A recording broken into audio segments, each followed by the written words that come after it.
looking to on Monday for UGAS. Let's move on to UWT. Crude oil.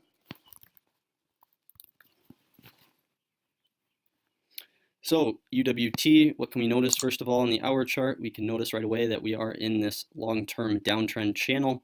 What do we have here? We've got a high, low, and a high, and then we fell back down.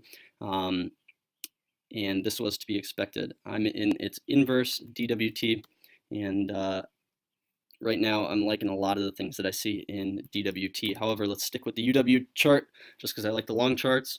Let's go ahead and clean this up a little bit. Again, we have our time zones right here.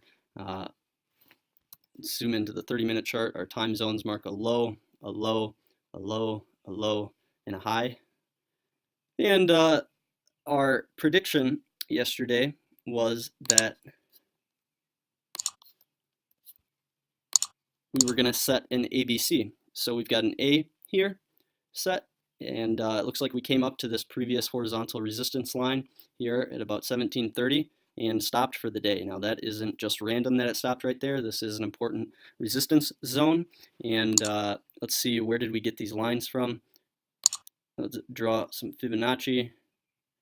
It looks like 38, 50, 61.8, and 78.6. So here's our Fibonacci zones right there. These lines are not just random. So in the coming weeks, I do expect this to fall quite heavily. Now, what I'm seeing in the DWT chart, which is not immediately, evident in the UWT chart, is first of all, we've got this move right here. We've got this long-term downtrend, which was the uptrend in the other chart, hit our 78.6, which was my entry to buy, coupled with the fact that this time zone right here was pretty significant to me.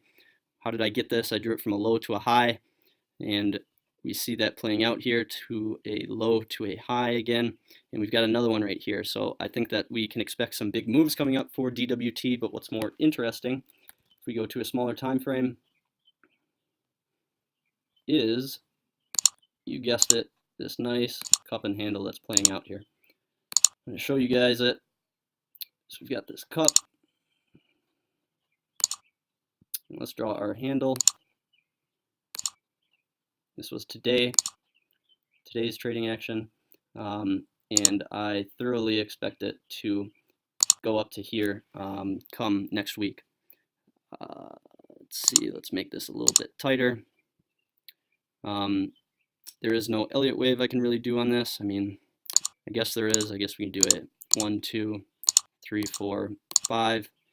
We might have set in our A, B, C, but it's too small to really do Elliott wave here, which is why we turn to our cup and handle pattern. I don't know what else. It's extremely clear to me, this cup and handle pattern, and it's further supported by this over here, this little pattern taking place. Anyways, this is my analysis for crude oil. Let's go to ERX